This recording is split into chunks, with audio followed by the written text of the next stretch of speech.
Good morning friends.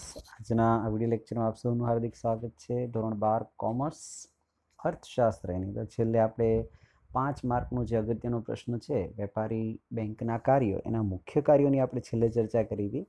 આજે જે આપણે ચર્ચા કરવાની છે એ વેપારી બેંકના બીજા જે ગૌણ કાર્યો છે કે જે આપણા માટે એટલા જ અગત્યના છે એની હવે આપણે શરૂઆત કરશું.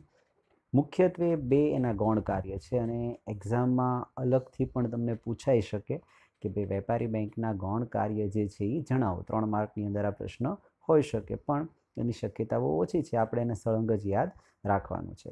તો એના મુખ્ય જે ગૌણ કાર્યો છે એની અંદર પહેલું જે છે ગ્રાહકોના એજન્ટ તરીકે તથા ઉપયોગી સેવાઓ પૂરી પાડવાનું કાર્ય. આપણે સૌ જાણીએ છીએ બદલાતા સમય સાથે ઘણા બધા ફેરફારો થયા છે, એટલા માટે આર્થિક વ્યવહારો છે એનું માળખું પણ બદલાણું છે, અને એટલા માટે બેંકોએ જે છે પોતાની જે કાર્યક્ષમતા છે એની અંદર પણ વધારો કરવો પડ્યો છે, અને ગ્રાહકના એજન્ટ તરીકેના કાર્યો એને ઘણીવાર કરવા પડતા હોય છે. તો એની અંદર આપણે જોઈએ તો બેંક તેના ગ્રાહક વતી ને વિવિધ સેવાઓ પૂરી પાડે છે. આપણે સૌ જાણીએ છીએ આમાંની ઘણી બધી સેવાઓ એકબીજાથી અજાણ્યા હોય એવા આયાતકર્તા અને નિકાસકર્તાઓ જે છે એમને શાખનું પ્રમાણપત્ર આપે છે.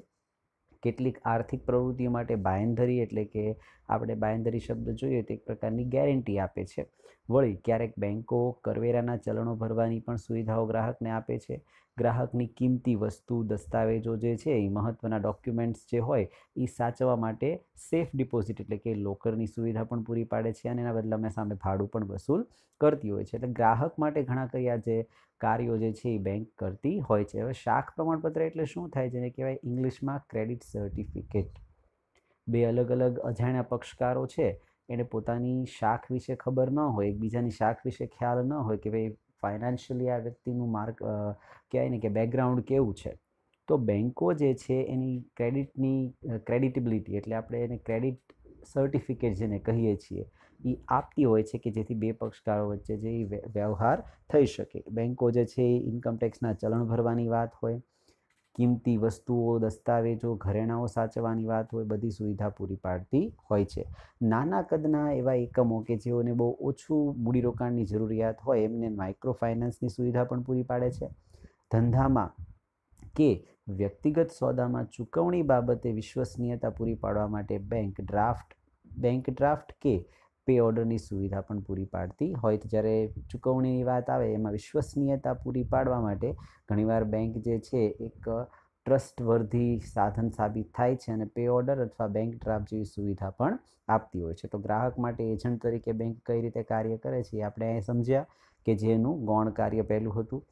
બીજું જે ગૌણ કાર્ય છે આપણે હમણાં જેમ ચર્ચા કરીએ એમ કે ટેકનોલોજી એટલી એડવાન્સ થઈ ગઈ છે, સમય એટલો બદલાતો જાય છે, એટલે આધુનિક સેવાઓ પૂરી પાડવાની પણ જવાબદારી હવે બેંકની રહે છે. બેંકનો આપણે ખ્યાલ અને કાર્ય પદ્ધતિ સતત સમય સાથે બદલાતા રહ્યા છે. બેન્કિંગ કાર્યોમાં સતત નવીનીકરણ થયું છે. આજના સમયમાં ચલણ કે ચેક વાપર્યા વગર બેંકના એક ખાતામાંથી અન્ય કોઈ બેંકના ગ્રાહકના ખાતામાં તમે મિનિટોમાં નાણાંની ઇલેક્ટ્રોનિક ટ્રાન્સફર એટલે કે NEFT national electronic fund transfer અને આરટીજીએસ કે જે કહેવાય રિયલ ટાઈમ ગ્રોસ સેટલમેન્ટ જેવી સુવિધાઓ કરાઈ છે. આ સુવિધાઓ કોર એટલે કે centralised online real time exchange બેન્કિંગના લીધે શક્ય બની છે. વળી ઇન્ટરનેટ બેન્કિંગ તથા મોબાઈલ ફોનમાં બેન્કિંગ એપ દ્વારા ગ્રાહક પોતાના ખાતાની બધી જ વિગતો કોમ્પ્યુટર અથવા મોબાઈલ પર પણ મેળવી શકતો થઈ શક્યો છે. ગ્રાહકોની વસ્તુઓની ખરીદી કરી શકી આપે છે, ટિકિટો પણ ઘણીવાર બુક કરી આપે છે.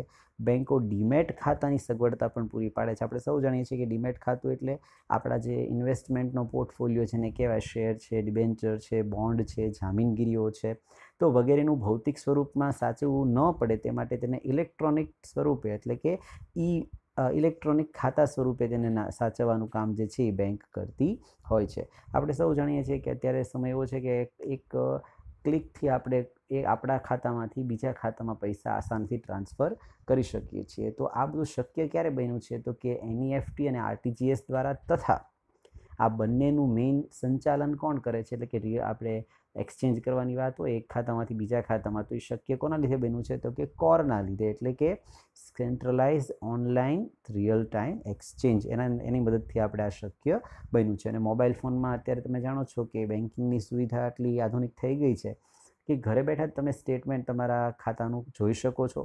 બેલેન્સ કેટલું અવેલેબલ છે, કેટલું ટ્રાન્ઝેક્શન થયું છે.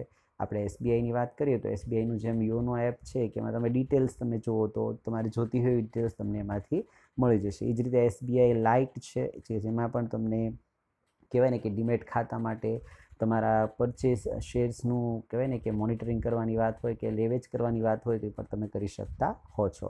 તો આ હતા એના ગૌણ કાર્ય. હવે આગળ આપણે વાત કરીએ તો ભારતમાં વેપારી બેન્કોનું અસ્તિત્વ જે છે એ કઈ રીતે છે, તો એની માટે તમે જો અહીં જોઈ શકો છો વેપારી બેન્કો માટે ખાસ અહીં આપણે સમજવાનું છે કેટલા એના પાર્ટ પડે છે.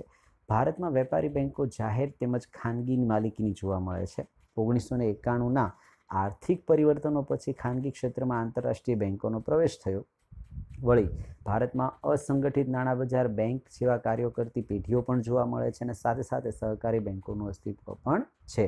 આપણે સૌ જાણીએ છીએ કે 1991માં મોટા જે આર્થિક ફેરફારો થયા હતા ત્યાર પછી ખાનગી જે બેન્કો છે આંતરરાષ્ટ્રીય બેન્કો એનું પણ ભારતના માર્કેટની અંદર એનો પ્રવેશ થયો. વળી આપણે સૌ જાણીએ છીએ કે બેન્કિંગ જેવું કાર્ય કરતી ફાઇનાન્શિયલ અસંગઠિત ક્ષેત્રની બેન્કો એટલે કે અસંગઠિત નાણાં બજાર પણ ભારતની અંદર અસ્તિત્વમાં છે કે જે બેન્કો જેવું જ કાર્ય કરે છે અને સાથે સાથે સહકારી મંડળીઓ જે છે એ પણ બેન્કોને લગતી સુવિધાઓ જે પૂરી પાડતી હોય છે.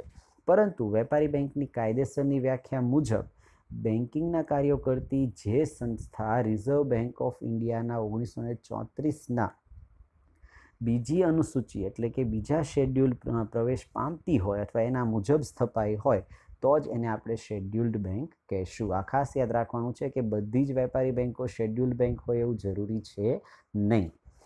શેડ્યુલ્ડ બેંક માટે સ્પેસિફિક ક્રાઇટેરિયા શું છે કે ભાઈ એ આરબીઆઈનો જે 1934નો જે કાયદો છે એની બીજી અનુસૂચિ મુજબ જો એની સ્થાપના થઈ હોય તો જ તેને આપણે શેડ્યુલ્ડ બેંક કહેશું અને એ જ ખરી બેંક કહેવાશે. અને આવી બધી જ બેન્કો જે છે એ બધા જ આરબીઆઈના નીતિ નિયમોને પાલન કરવું જ પડે, એની અંડરમાં જ તેણે કાર્ય કરવાનું રહેશે. શેડ્યુલ્ડ બેન્કોમાં બે પ્રકાર પડે છે, વેપારી બેન્કો અને સહકારી બેન્કો. આ તમને ચાર્ટ પૂછાઈ શકે 2 માર્કમાં એટલે ખાસ યાદ નાખવાનો છે. વેપારી બેન્કોની અંદર 4 પાર્ટ, એક તો ખાનગી ક્ષેત્ર, એક છે જાહેર ક્ષેત્ર, બીજું છે ભારતમાં કામ કરતી વિદેશી બેન્કો જેમ કે HSBC, Hong Kong and Singapore bank corporation, પછી પ્રાદેશિક ગ્રામીણ બેન્કો કે આરઆરબી એટલે કે રિજનલ રૂરલ બેન્ક્સ. તો આ ઉપરના ચાર્ટમાં તમને શેડ્યુલ્ડ બેન્કોનું વર્ગીકરણ એ તમને આપેલું છે અને સહકારી બેન્કોની આપણે તો અગાઉ ચર્ચા કરી જ ગયા કે સહકારી બેન્કોનું પણ અસ્તિત્વ ભારતમાં જોવા મળે છે. આપણા માટે જે સૌથી અગત્યનો મુદ્દો આવે છે એ છે મધ્યસ્થ બેંક. આપણે સૌ જાણીએ છીએ કે દરેક દેશ છે એની પાસે પોતાની એક એવી સર્વોચ્ચ બેંક જેને એપેક્સ બેંક પણ કહેવામાં આવે છે. તો ભારતની આપણે એપેક્સ બેંકની વાત કરીએ તો ભારતની અંદર પણ આપણે સૌ જાણીએ છીએ એમ એક એવી સર્વોચ્ચ બેંક છે કે જે સમગ્ર નાણાં બજારનું અને બેન્કિંગ વ્યવસ્થાનું અથવા સંચાલન એનું અંકુશ અને મૂલ્યાંકન કરવાની કામગીરી કરે છે. દુનિયાના દરેક દેશમાં એક મધ્યસ્થ બેંક હોય છે જે દેશની તમામ બેંકોની કામગીરીનું સંચાલન, મૂલ્યાંકન અને અંકુશની કામગીરી બજાવે છે. ઉપરાંત મધ્યસ્થ બેંક ગ્રાહકના તથા પ્રજાના હક અને હિતની જાળવણીની કામગીરી પણ બજાવતી હોય છે. માત્ર સંચાલન, મૂલ્યાંકન કે અંકુશ નહીં પણ ગ્રાહકો અને પ્રજાના હક અને હિતનું રક્ષણ થાય એ પણ જોવાની જવાબદારી કોની છે? આરબીઆઈની એટલે કે મધ્યસ્થ બેંકની છે. આરબીઆઈ એટલા માટે કારણ કે આપણા માટે ભારતની મધ્યસ્થ બેંક કોણ છે તો કે આરબીઆઈ. આરપી કેન્ટ જે છે એ સેન્ટ્રલ બેંક એટલે કે આપણી મધ્યસ્થ બેંક છે એની વ્યાખ્યા આપી છે. ઇંગ્લિશમાં પહેલાં આપણે જોશું પછીનું ટ્રાન્સલેશન નીચે ગુજરાતીમાં આપ્યું છે. RBI act defines a central bank as the institute charged with the responsibility of managing the expansion and the construction of the volume of money in the interest of the general public welfare. હવે ગુજરાતીનું આપણે translation જોઈએ એનો મતલબ શું થશે તો કે RP કેન્ટના શબ્દોમાં મધ્યસ્થ બેંક એટલે એવી સંસ્થા કે જે દેશના પ્રજાના સામાન્ય હિત માટે અર્થતંત્રમાં નાણાંના જથ્થાના વિસ્તરણ અને સંકોચનની જવાબદારી સોંપવામાં આવી હોય. વિસ્તરણ અને સંકોચનનો મતલબ શું થશે? વધારો અને ઘટાડો. એ રીતે તમારે એને જોવાનું છે.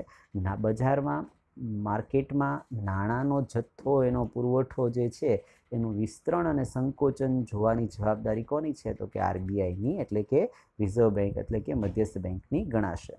આમ મધ્યસ્થ બેંક એટલે દેશની સર્વોચ્ચ બેંક જેને એપેક્સ બેંક પણ કહેશું આપણે.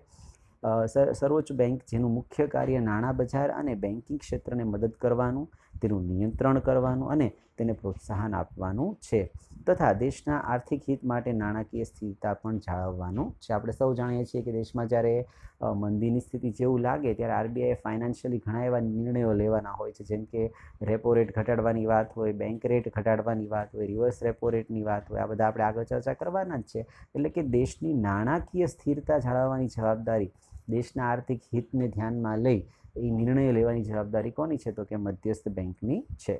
સમગ્ર અર્થતંત્ર પર નાણાંના હેરફેરની અસરો થતી હોય છે, જે દેશની આર્થિક વૃદ્ધિ અને વિકાસને અસર પહોંચાડે છે.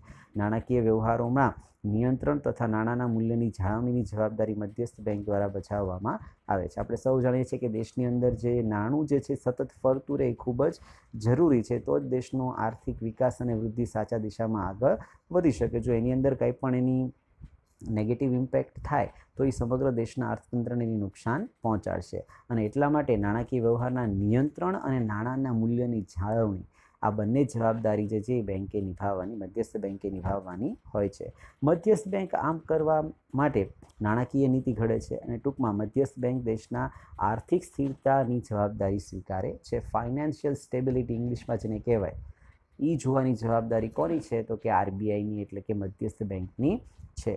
મધ્યસ્થ બેંક સરકારને પણ નાણાકીય સલાહ સૂચનો આપે છે. અને ફાઇનાન્શિયલ એડવાઇઝર હોય કે જે દેશના આર્થિક નિર્ણયોની જ્યારે વાત આવશે ત્યારે આરબીઆઈનું પ્રતિનિધિત્વ કરી અને સરકારને બધી સલાહ સૂચનો આપતા હોય છે. તો ભારતની આવી જ જે આપણી મધ્યસ્થ બેંક છે એટલે કે રિઝર્વ બેંક ઓફ ઇન્ડિયા, એની આપણે અહીં ખાસ ચર્ચા કરીશું. આમાંથી ઘણા પ્રશ્નો પૂછાય છે. જનરલ નોલેજ માટે ભવિષ્યમાં કામ લાગી શકે એવા પ્રશ્નો છે, એ પણ તમારે ખાસ યાદ રાખવાના છે. આપણે સૌ જાણીએ છીએ એ રીતે કે ભારતની મધ્યસ્થ બેંક જે છે એ સર્વોચ્ચ બેંક છે. એટલે કે આપણી જે રિઝર્વ બેંક ઓફ ઇન્ડિયા જે છે આપણી શું છે? તો કે આપણા દેશની મધ્યસ્થ બેંક છે. આપણે સૌ જાણીએ છીએ એ રીતે 1934માં રિઝર્વ બેંક ઓફ ઇન્ડિયાના ધારા મુજબ આરબીઆઈની સ્થાપના કરવામાં આવી હતી 1 એપ્રિલ 1935. સાલ અને તારીખ બે યાદ રાખવાની છે. નવું ફાઇનાન્શિયલ યર શરૂ થાય 1 એપ્રિલથી, ત્યારથી એની સ્થાપના થઈ હતી. 5 કરોડના ખાનગી મૂડીરોકાણથી આરબીઆઈની સ્થાપના કરવામાં આવી હતી. એ સમયે 5 કરોડ એટલે આપણે અત્યારે સમજીએ તો અત્યારના મેબી 500 કરોડથી પણ વધારેનું વેલ્યુ હોઈ શકે, કારણ કે એ સમયે આપણા નાણાંનું મૂલ્ય બહુ ઓછું હતું. એટલે આપણે સૌ જાણીએ છીએ કે 5 કરોડ એટલે એ બહુ મોટી કહેવાય ને કે એમાઉન્ટ કહી શકાય. 1 જાન્યુઆરી 1949માં તેનું રાષ્ટ્રીયકરણ કરવામાં આવ્યું હતું. એટલે કે આ બે લાઈન છે એ ખાસ યાદ રાખવાની છે કે ભાઈ ક્યારે સ્થાપના થઈ? તો કે 1 એપ્રિલ 1935.